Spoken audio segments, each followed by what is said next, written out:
Hoje, há uma tremenda idolatria dentro da própria igreja do Senhor, seja referente a pastores, líderes, ministérios ou ao próprio templo. E a idolatria é condenada do início ao fim da palavra de Deus, pois toda idolatria envolve o culto a demônios e está ligada direta ou indiretamente à avareza ou cobiça. São os poderes das trevas que estão por trás da paixão pelas riquezas, honrarias, cargos ou poderes. Não se tem dado à palavra de Deus a importância fundamental e essencial que ela tem. E diante de tanta crendice, superstição, obras da carne e uma incrível e crescente inversão de valores, a igreja, em sua quase totalidade, está sem o verdadeiro poder do Altíssimo Deus. Há uma imensa proliferação de doutrinas de homens, de ensinos de demônios, em prejuízo da verdadeira doutrina, que é aquela que se manifesta na palavra de Deus. E muitos, quando usam a palavra de Deus, a torcem, interpretando-a conforme desejam, para satisfazer seus próprios interesses e não seguindo a orientação do Espírito Santo. É o cumprimento da primeira carta de Paulo a Timóteo, capítulo 4, versículo 1, e da segunda carta a Timóteo, capítulo 4, versículo 3 e 4, onde nós lemos: 1 Timóteo, capítulo 4, versículo 1. Mas o Espírito expressamente diz que, nos últimos tempos, apostatarão alguns da fé, dando ouvidos a espíritos enganadores e a doutrinas de demônios. 2 Timóteo, capítulo 4, versículo 3 e 4. Porque virá tempo em que não sofrerão a sã doutrina, mas tendo comichão nos ouvidos, amontoarão para si doutores, conforme as suas próprias concupiscências, e desviarão os ouvidos da verdade, voltando às fábulas. Há uma incrível, imensa e crescente valorização do exterior, da aparência, do que se vê com os olhos da carne, e não do que é espiritual e eterno. É uma falsa busca da justiça e da santificação, pois baseia-se tão somente no exterior, guiando-se pela visão do homem e não pela visão de Deus. Nós vemos inúmeras práticas externas motivadas pela autopromoção, pela soberba, pela autopreservação e buscando o louvor e a glória do homem, não o louvor e a glória e a honra de Deus. Buscam o louvor e a glória do homem e não de Deus. São práticas terríveis, humanas e diabólicas, que substituem as atitudes internas pedidas e exigidas por Deus para que alguém seja de fato um verdadeiro cristão. É o homem honrando a Deus com seus lábios, mas tendo o seu coração longe dele. Parecem justos aos olhos dos homens, mas não amam a Deus em seus corações. É o cumprimento do Evangelho de Lucas, capítulo 16, versículo 15, e também do Evangelho de Mateus, capítulo 15, versículo do 7 ao 9. Lucas 16, versículo 15. É Jesus falando. E disse-lhes: Vós sois os que vos justificais a vós mesmos diante dos homens. Mas Deus conhece o vosso coração, porque o que entre os homens é elevado, perante Deus é abominação. Evangelho de Mateus, capítulo 15, do versículo 7 ao 9. É Jesus falando também.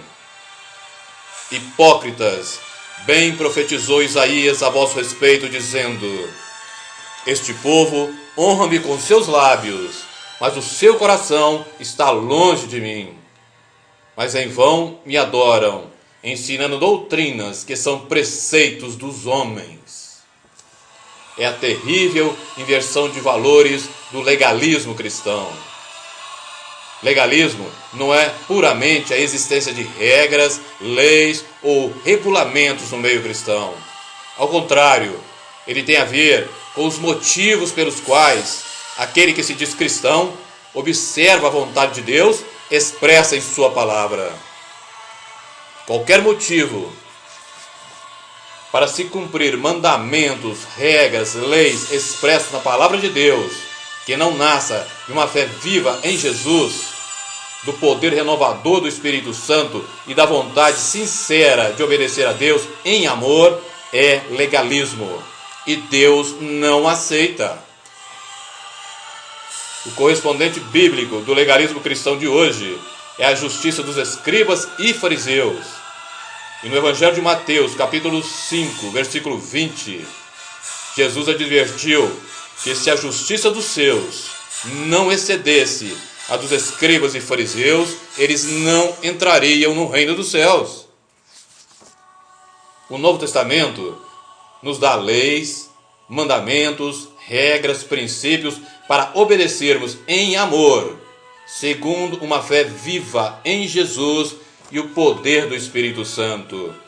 Eu repito, o Novo Testamento nos dá leis, mandamentos, regras, princípios para obedecermos em amor, segundo uma fé viva em Jesus e o poder do Espírito Santo.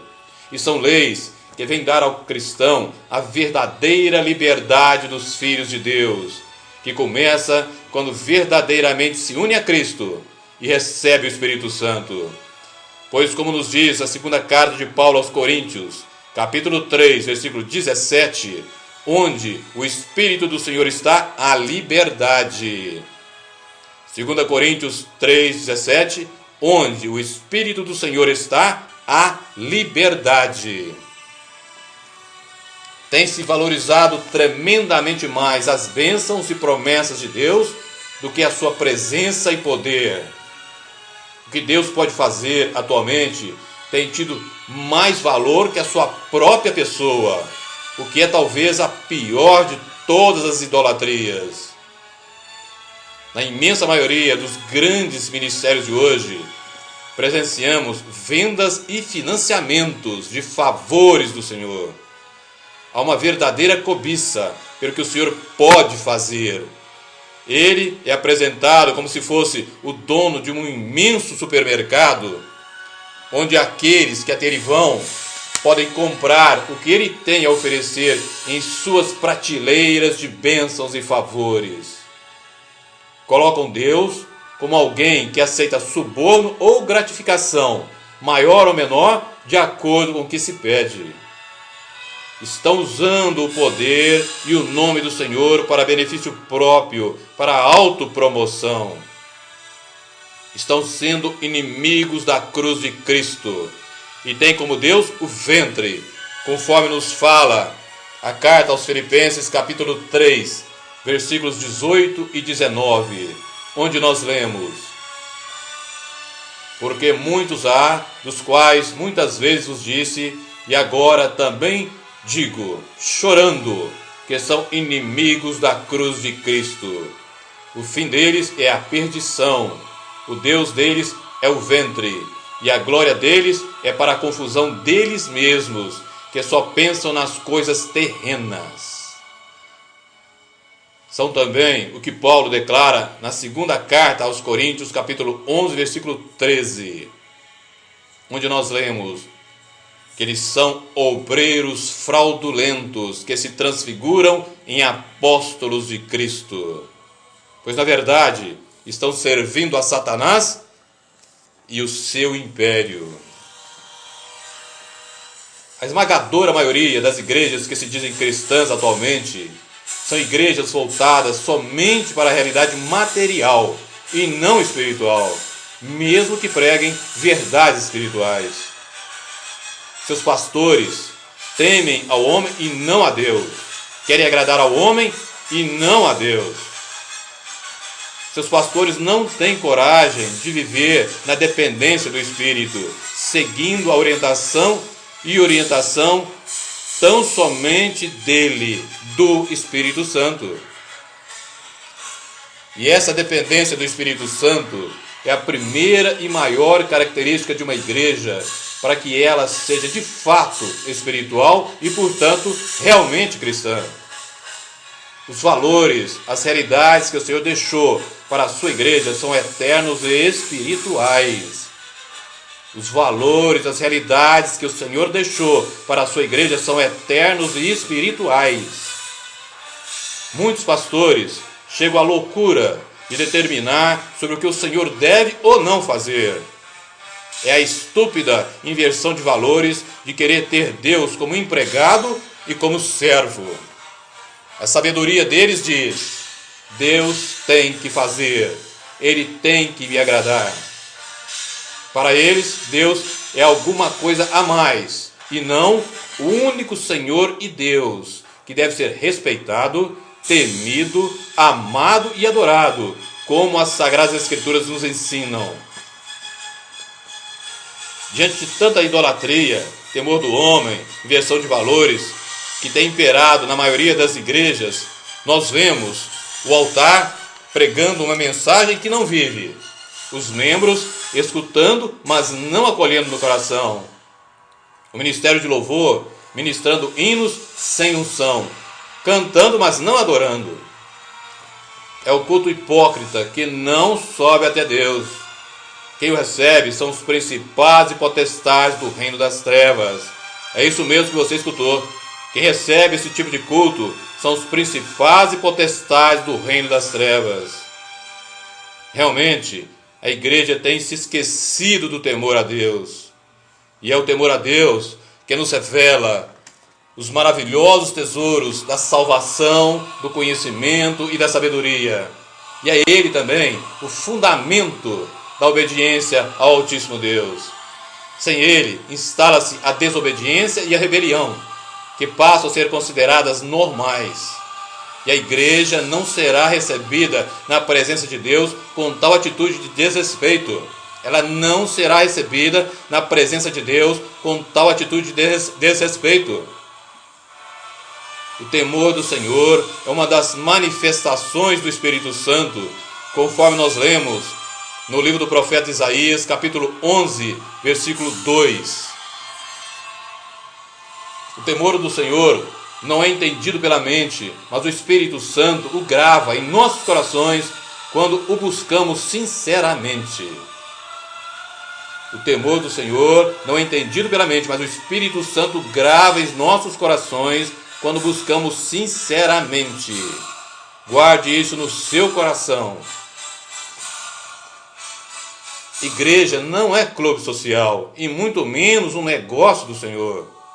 Mas infelizmente muitos pastores agem e pensam que são profissionais do Evangelho. O que é espiritual tem que ser a ênfase prioritária de qualquer igreja ou cristão, infinitamente mais que as coisas materiais. Basta lermos o ensinamento do Senhor no Evangelho de Mateus, capítulo 6, do versículo 19 ao 34. Mateus 6, do 19 ao 34. Versículo 24. É Jesus falando: ninguém pode servir a dois senhores, porque ou há de odiar a um e amar ao outro, ou se dedicará a um e desprezará o outro. Não podeis servir a Deus e a Mamon. Versículo 33. Jesus falando: mas buscai primeiro o reino de Deus e a sua justiça, e todas essas coisas vos serão acrescentadas. Em primeiro lugar, o reino de Deus e a sua justiça. A primeira carta de Paulo aos Coríntios, capítulo 10, versículo 31, também nos diz: portanto, quer comais, quer bebais, ou façais outra qualquer coisa, fazei tudo para a glória de Deus. E a carta aos Colossenses, capítulo 3, do versículo 1 ao 3, nos diz o seguinte: portanto, se já ressuscitastes com Cristo, buscai as coisas que são de cima, onde Cristo está sentado à destra de Deus. Pensai nas coisas que são de cima, e não nas que são da terra, porque já estáis mortos e a vossa vida está escondida com Cristo em Deus. A igreja do Senhor tem dependido, em sua grande maioria, tão somente dela mesma, vivendo independente do Senhor e do Espírito Santo. Ela então deixa de ser igreja do Senhor, passando a ser somente uma instituição humana. É isto mesmo. Quando ela deixa de depender do Senhor e do Espírito Santo, ela deixa de ser igreja e passa a ser somente uma instituição humana. E por isso, ela tem vivido um terrível jejum da presença e do poder de Deus. Jejum que é um fruto do enorme banquete de que ela tem participado com o mundo. E quanto mais ela entra em comunhão com o mundo, mais ela se enfraquece espiritualmente, já estando num verdadeiro estado de desnutrição e desidratação espirituais. A igreja precisa voltar a ter Cristo como centro e não ela mesma. Ela necessita urgentemente ser novamente evangelizada, desde o que significa servir ao Senhor, ser cristã, até as verdades mais profundas e necessárias para um viver cristão, de acordo com a palavra de Deus. Para um viver cristão, de acordo com a palavra de Deus. Igreja, acorde. Igreja, desperte, antes que seja tarde. Volte à palavra, volte ao verdadeiro e único Evangelho de Jesus. Volte à cruz de Cristo. Volte à cruz de Cristo. Amém e amém.